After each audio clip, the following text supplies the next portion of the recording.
It's Ellie. And it's Liv. Next. Restart that. Everything is happening. What? When? Now. Right now. Ugh. Cheers. So Liv and I we broke our one rule and we had like an hour-long conversation before this. Yeah. I don't know if that's the best way to get into our podcast this evening. Once again, we're doing late night edition. Yes, we're so back. It's, again, a Wednesday. Oh my gosh. We did it last Wednesday too. Yeah. So we're starting off with the cheers. I hate that we do this. It's so cringe. But I feel like I hear the click and I'm like instant podcast mode. we started doing it and now we like can't stop. It's like Pavlov's dogs. Yes. You know, when they like hear the bell and they're like, dinner, I hear the clink and I'm like, I'm time to talk. I'm in this. Yeah. I just thought of my in literally 10 seconds ago. Okay, so you should probably share it before you forget. So my in is both like fostering animals and then just like adoption in general. Because I was looking at Griffin today and Griffin's our old cat, well, my old cat, Ellie's current cat. And I like have never loved someone more in my entire life than him. Like, I don't know what I would do without him. We adopted him, and so he was in this like tiny cage, and it was probably like smaller than a microwave. He was in there fully alone with one pipe cleaner. Like, I don't even think he might have had like a little ratty blanket, like for sure not a comfy blanket. I remember I was literally on a plane and I get a FaceTime. Ellie and my other roommate were so hungover and they were like, we're going to an animal shelter, like just to like make us feel better. And I was like, okay, have fun. 10 minutes later, I think we're gonna adopt him. Like, would you be super upset if we brought home a cat? And no, I was like, didn't ask them. I was like, I haven't really had a chance to think about this. And like, Liv's definitely like a processor, like not someone to like spring that on, but he was just so little and so cute, and we had already named him. I mean, I love him. Well, yeah. No. It was basically like we were looking for a hard no, otherwise he was getting adopted, and you're like, I'm not sure. But then it gets even worse because we had to do this interview, and I'm wearing my Excision t-shirt with mascara under my eyes. We're like waiting in line for the adoption process, and I'm like trying to wipe away the mascara from under my eyes so I don't look super hungover. But anyways, yeah, we hadn't really fully discussed the logistics of everything. Obviously, he was going to be fine regardless. So then they were like asking us all these questions. It's going great. And then they go, this question is very important because it's really fun to adopt an animal, but there is responsibility. So which one of you is going to take this cat no matter what through everything? And we literally, there was like a pause for like a second, and we both go at the exact same time with finger guns as well. We both did the exact same thing. We go, she is. It gets worse because then we look at each other both shocked that this has happened, and we go, she is. And we did it again twice. And what did the interviewer say? She was like, well, you're going to need to figure this out if like. So who did you say in the end? I was like, oh, I am. Like, I just thought that she wanted him, but like me, yes, me. For That's sure. a good cover. Like, you're like, oh, but I just wanted to give her the opportunity to have the cat. Like, it's not like we're gonna like just get rid of the cat after. Yeah. But anyways, adopt an animal. Get an animal in your life. It makes your life a million times better. Even if it's a fish. Yeah. All right. Anyways, what is your in? I think let's popcorn this time around. What do you mean popcorn? Popcorn. Okay. My in is saying no to opportunities that don't serve you. So, as you know, I've been interviewing and applying to jobs, and I got 2 of the jobs. Oh my God. Yay!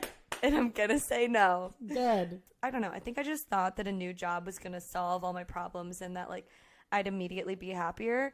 And then I went to the interview, and halfway through I was like, I don't want to be here. Like, I don't want to do this. I just feel like also I thought, like, any job would be better than the one I have, and that's just not the case. So, yeah, I think that I'm at the point where I've tried the corporate path, and I'm just going to say no from here on out. Yeah, I feel like that's also a good booster. What do you mean? People want me. Oh, yeah, I guess. Yeah, I mean, that definitely, like, helped my confidence a little bit. I was like, oh, but yeah, no. I feel like once you, like, weigh the pros and cons, because clearly your job is good enough where you've stayed in it for as long as you have. Like, and you've done that for a reason. Like, you've had great coworkers, you've had great experiences, you have a good schedule. Yeah. So once you start to compare it with others, you start to realize a bit more, like, what you have to. Yeah, and, like, what I would be, like, if I'm going to sacrifice my current job for something, it needs to be something that's actually going to move me in the direction that I want to head towards. I don't know. I feel like if I'm going to take a job that has less flexibility, pays less, like, I want it to at least be in the realm of the direction I want to see myself in. Yeah. So, but it's never bad to interview. Yeah, it was fun. It was fun, and now I'm, like, because I used to get so nervous before interviews, like, literally to the point where I couldn't do anything up until the interview was taking place. And, like, I remember in college, I was interviewing for, like, an internship, and I used to have really bad social anxiety. So literally in the interview, they asked me, like, what I do for fun, and I don't know why, but I just lied and said I was on an intramural volleyball team. And then they started asking me so many questions, like, oh, like, what position do you play? Is it co-ed? Oh, like, where does it take place? Like, normal questions that you just, like, ask when someone's talking about something they do. And my face just turned bright red. I started sweating. Like, I was like, yeah, it's really fun. Yeah, it's just, you know, we play every day. I just, like, literally got caught in a lie because I just was so flustered and overwhelmed. Wait, dude, that happened to me during sorority recruitment. Wait, like when you were recruiting, or when you were when I was being recruited, the PNM, when I was the PNM, potential new member. It was terrible. I go in, and you know how, like, you're trying to read the vibe, like, you're trying to connect with them on any level that you can. Yeah, because you're, like, at this point just want to and at this point accepted. It's like the third or fourth time that you've met them, and so they've paired you up with someone who they think you're going to bond with. So the conversation was going great.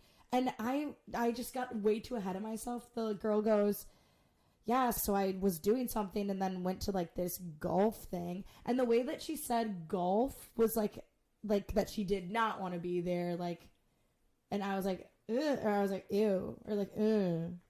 And then she was like, oh, I was actually the captain of the golf team. Wait. And I was like, oh my God, you might as well leave now. Yeah. There's no way that you could just be like, oh shoot, I thought you said, like, golf in, like, a way that meant you didn't like it. There was no coming back from it. Like, it was bad. No, it was so embarrassing. And then I left with my friend. She's like, how did that go? And I was like, terrible. Like, they will not be on my card tonight at all. I guarantee it. And they weren't. I've learned just not to lie in interviews. Yeah. Like, you glamorize, I think is the way to put it. Yeah.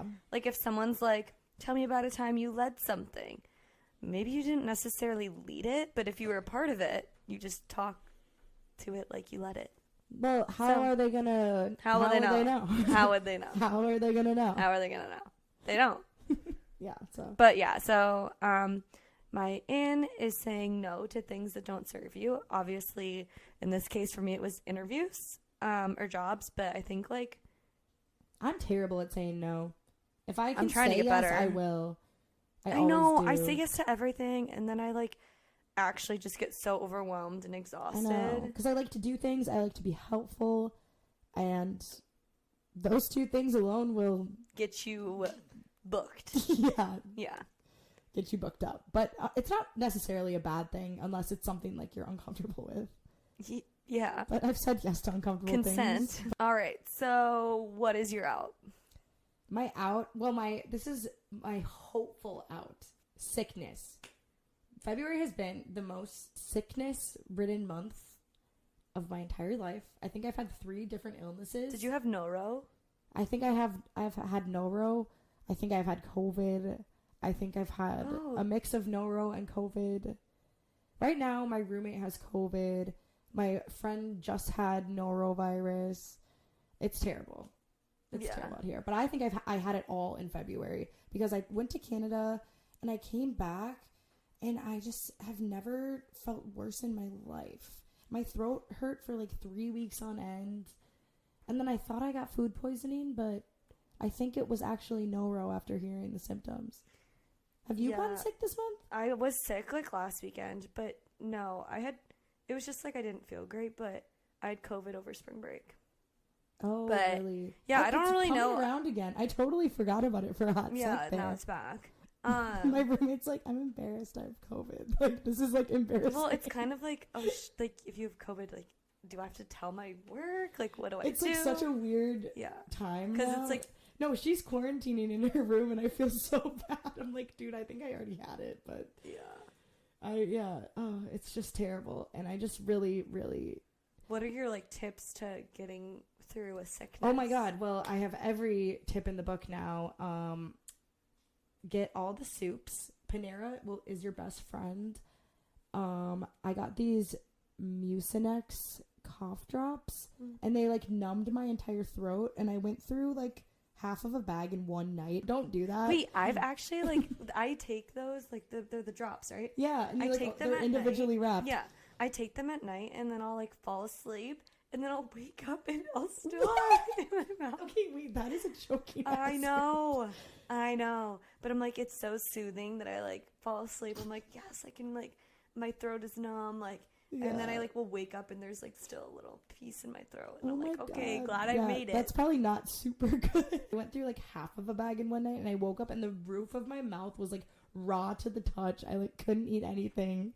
It ended up making it worse because of my cough drop intake. So then I transitioned over to popsicles. Great idea. The popsicles were amazing. Ooh, a popsicle sounds really good right now. Yeah, binge watching shows, getting lots of rest, and yeah, that's what I did for literally all of February. It feels like. There was one time I was working and we were traveling, so I was in Baltimore at the time, and I literally felt so sick. I went to the doctor in Baltimore, got tested for COVID, the flu, tested positive for the flu. Told everyone on my team, like, hey, I'm super sick. I'm going to fly home because I don't want to get anyone sick, and I also just, like, feel horrible.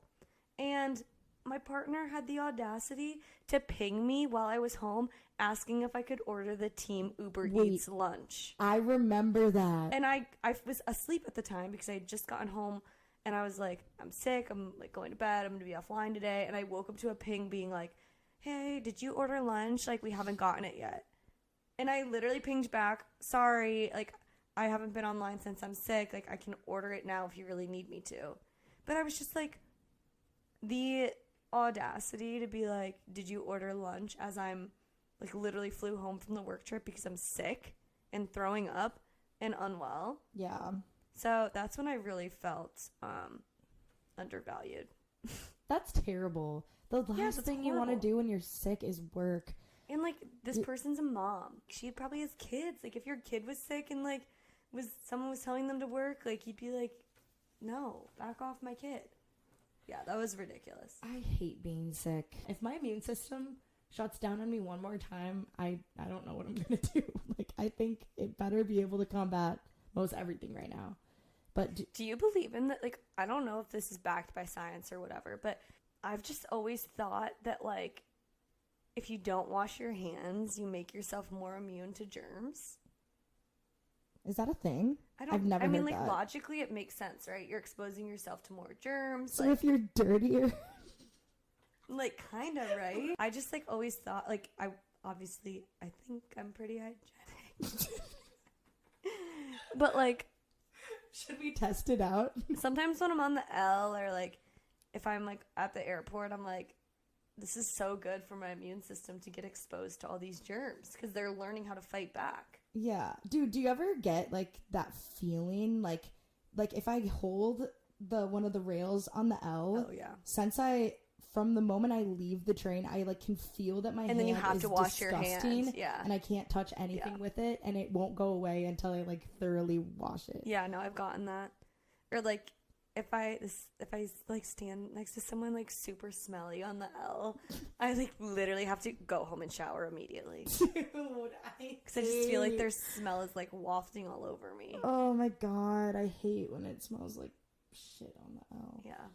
Yeah. No, like, I don't know if I really feel it with the smell thing. I just kind of am relieved when you touch something. For fresh air. But yeah, when I touch something gross, I feel it on my hand and it doesn't go away until it's thoroughly washed. And even then, I'm like, ugh. Just, ugh. Something about the L, man. It always comes back to the L. The L. The L is probably where COVID originated. Dude, do you remember when you actually had to quarantine for 14 days? Did you ever have to do that? Yes. In college. We got it at the same time. It was literally 14 days before we moved back to campus. But I was staying at my parents' house, and this was still when COVID was super, super, super bad. So they made me literally stay in my childhood bedroom for 14 days straight. And they blocked off the bathroom that was right next to my room. And those were just my two areas. And when they would bring me food, they would ring a bell outside my door. So I knew that my food was delivered. Wait, for 14 Ellie, days. Do you remember when your parents made you and your siblings compete for who could stay the longest in a taped box in your living room? Oh my God, yes. So Ellie told me this story. Her and her parents like had a competition. They taped a little like box for each of the kids. It was a circle. A circle. You were in a triangle. It was my entire family. Oh, so 5 of you guys It have was a little. all 5 of us. So it was like a pie. You each had a piece of pie location. Yes, and they weren't very big, and you got to bring. This was my little brother's idea that I think he like saw on TikTok or something. He was like, "We have to do this," and I was like, "Dude." So you could bring 3 items into your circle, and whoever lasted the longest in the circle like won. And I don't even remember what the prize was. Was it like a gift it was card? like $50. It was like a gift card. Yeah, but like my little brother took it so seriously. He was out for blood. And you couldn't go to the bathroom. Yeah, and you couldn't go to the bathroom. And so my dad decided, so we started it at like 10 p.m. So we all had to sleep in these little triangles on the carpet together. And my dad decided that one of his 3 items was going to be a power drill. So then when everyone's trying to go to bed, he just starts going zzz.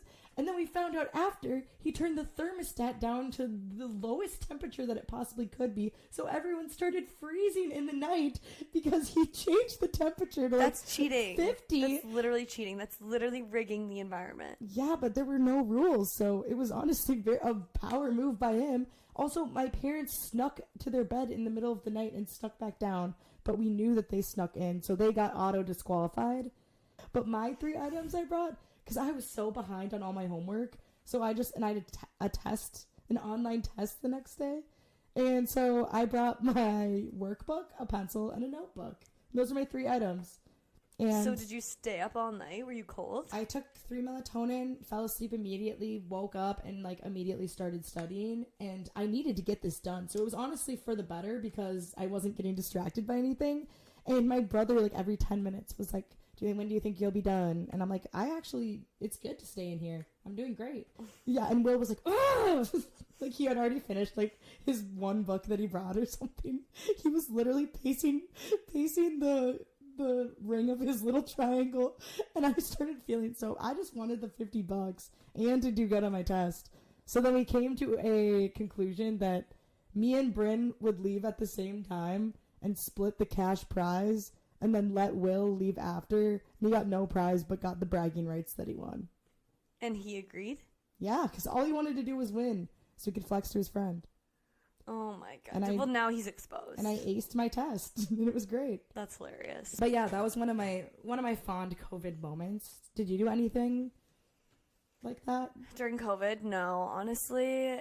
I mean, so my mom was very much nervous about the whole situation, so we would literally go to the grocery store once a week and we would meal prep. So like we would decide on like 4 meals from a cookbook that we wanted to make, so then like we would all just like cook together as a family, and we would also make like fun like cocktail drinks together. So yeah, that was like cute, I guess. I don't think I'd want to go back to that time. No, but I learned how to knit. I look back during COVID years and I'm like, damn, I had so much time that I could have like done something with my life. Or like looking back now, I'm like, had I taken TikTok more seriously, like I would not be living where I am today. No, we were just depressed. I know, I was so depressed. It happened at the worst possible time. Yeah. Well, we don't need to get down that rabbit hole either. Yeah. Because that was a terrible time, but I'm sure everyone has some funny memories from the COVID or experience. some depressing ones. We definitely could have been way more productive during that free time. But I could have like taught myself something like important. Of value. Instead of just like wallowing in self-pity. On that note, what's your out this week? My out is sleeping with your phone in your room. Dude. Yeah. So, like, I, over the past few weeks, have been waking up between, like, 1 and 3 a.m. And then I'll look at my phone because that's my clock. And once I look at my phone, I'm like, oh, like, I should probably, like, see if anyone texted me. Then I start scrolling on Instagram. Then I'll go on Pinterest. Then I'll just, like, put on, like, sleep music and it won't work. So I end up, like, I'm awake from, like, 1 to 5 a.m. And then I finally fall back asleep, and then I sleep in, and, like, my whole day is just messed up. So a few nights ago, actually Monday night, I was so fed up that I literally went on my phone and just ordered an alarm clock on Amazon during one of these 3 a.m. moments. And my alarm clock came. It's like a knockoff Hatch. It was like $30, and you set your alarm, but it wakes you up with the light, and you have, like, bird noises, and I sleep with my phone outside my room. And honestly, I have been sleeping so much better because it just feels like all of my anxiety, problems, issues, people, things, whatever, are just outside my space. That is so great. Yeah. Yeah, honestly, first of all, I'm not self-disciplined enough to do that yet, but I wish I don't even think was. it's discipline. Like, no, I just need it. But, I don't like, know once why. you're that I'm tired, like, if you leave your phone downstairs charging and you get into bed, nothing will make me want to get out of bed and go downstairs to get my phone. Like, it's just not that worth it. I have actually tried to implement something this week, so it's crazy you bring this up, of, like, not touching my phone after midnight, and just I don't remember the last sleep. time I stayed up past midnight on, like... I go to bed anywhere from midnight to 2 a.m. every night. And when do you wake up? I usually wake up around 9.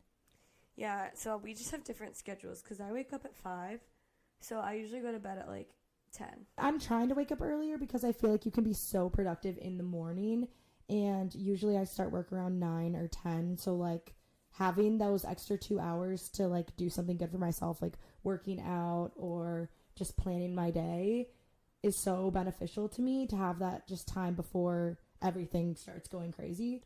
It just reminds me, like, I feel like on TikTok and Instagram, you see all these influencers with, like, my 5 to 9 before my 9 to 5. And I'm like, how realistic is that? No, that's too much. There's no way I will do that. No, I just can't. I watch it. I'm like, damn. It's funny It's because impressive. it's funny because you literally are an influencer to some degree.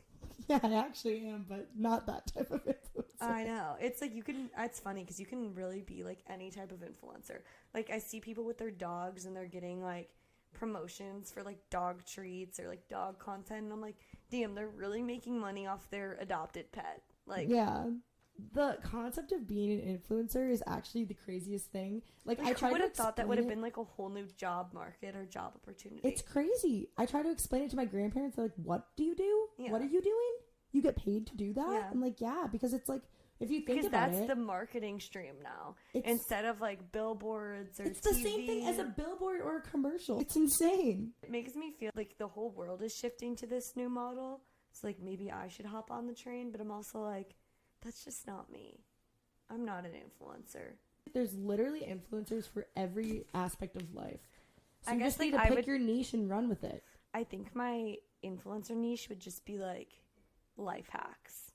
Like, I feel like I have so many life hacks because I put so much thought into like decisions, like whether it's like buying a flight. I'll look at every option. I'll see what points I have.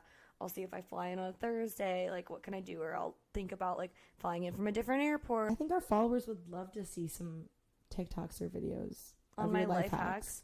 I'm scared to give all my secrets away. What happens when all my life hacks are just spilled? You're gonna learn more.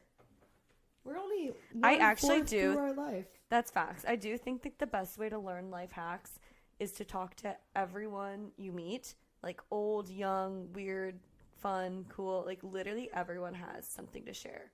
Like I was just in Oregon and I was at a hotel and it was like 10 p.m. and I had just gotten done from skiing, so my body was like actually in shambles, and I was like, I don't care about anything except getting into the hot tub. I got in and there was this couple from Alaska in there telling me all about their career, and this guy, he basically does Uber Eats for people in Alaska, but instead of like driving, he flies a plane. Like there is this community in Alaska.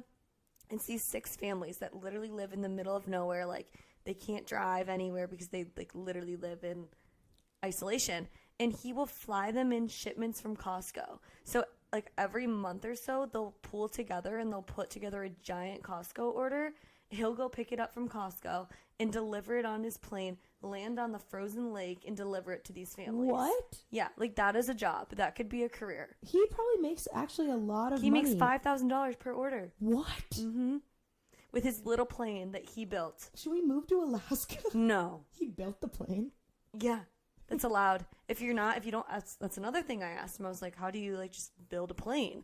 And I mean, obviously. So it's like a makeshift plane? Yes. So how does he know it's not going to crash? He doesn't.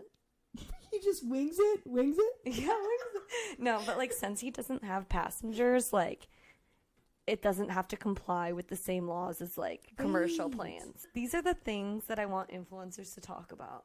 Like, have you seen those things that are like, I'm going to de-influence you from doing XYZ? I think that's way more my vibe. I also think that there's probably so many brands that influencers already use on a daily basis, like that they purchase. It's like, why don't you stick to those core brands instead of like promoting every single thing? Because the influencers that promote every single brand, you can tell that it's an ad. And whenever I see it's an ad, I'm immediately like, oh, I know this isn't authentic. Well, because they have to say #ad. I know, but like if I was an influencer, like let's say my favorite things are, I love Abercrombie. I love United Airlines. Okay, let's just stick with those. Those are easy. Like if I just had to promote Abercrombie and United, and then when people see I'm like promoting it because I actually use Abercrombie clothes, use United services, like they would know it's authentic. Versus if I'm like, oh yeah, I love Abercrombie, I love Princess Polly, I love Aritzia, I love Zara, I love Revolve, I love yada yada yada, I love Crest teeth whitening strips, I love dog food, Chewy brand. It's like, what? You don't even own a dog. But think about like the D'Amelios, for example. They're a classic example of that, but think of how much money they probably made from like partnering with Walmart, which like they made a popcorn brand at Walmart. That's not their character. That's not who they were. And then they're making footwear. They're making products. Other like small influencers aren't making anything. They're just like promoting them. But it's like, did you see Post Malone has Oreos now? I want to try them so bad. Oh my god, that's like Cordell having Cheez-Its. Yeah, but that's different. Like, I feel like I'm talking more about like micro. I'm talking more about like micro influencers. But the concept is all the same. The more that they do, the more they're getting paid. So, but like think about Emma Chamberlain. Like she knows where she falls. She loves Louis Vuitton and she loves coffee. But it also took her a while to get there. But I think she's way more authentic and has a better brand than like Alex Earl. Actually, she's a little different, but Alex Earl is coming out with a brand new alcohol drink that I think is going to be crazy. That will be good for her brand because she drinks a lot. Yeah. Like, people need to, like how many years did Emma Chamberlain YouTube until that? Probably years but and years. There was not social media at the time. So she started at a really good time. So she started literally before anyone was doing it. I think everyone just like gets their foot in the door with as many brands as they can to help them find their niche. That's true. I just think if like you're an individual instead of like like your page is kind of like Chicago based stuff. If your brand is yourself, like you need to know yourself well enough to know what opportunities are adding to your brand versus which are like detracting and like making people confused about what you actually like and care about. I feel like when you're in that weird transition period from being smaller to actually building out your brand, you got to take every opportunity you can get. I'm laughing like we're talking like we're influenced. Well, you technically kind of are, but like everything's happening has 80 followers. If anyone wants to promote, we're open. Clearly, we have a really cohesive brand strategy. We're very aligned. I'll yell at Liv and say we have to partner with you. But from here on out, I'm just gonna stray from the influencer life and just enjoy the podcaster life. Mm-hmm. And that's what's happening. And that's our influence. That's the influence we have on the podcast world. Anyway, we hope you're having an amazing Tuesday, and we hope we helped start your day off well. And that's really all we have left to say. Love you guys. Love ya. Bye. Bye.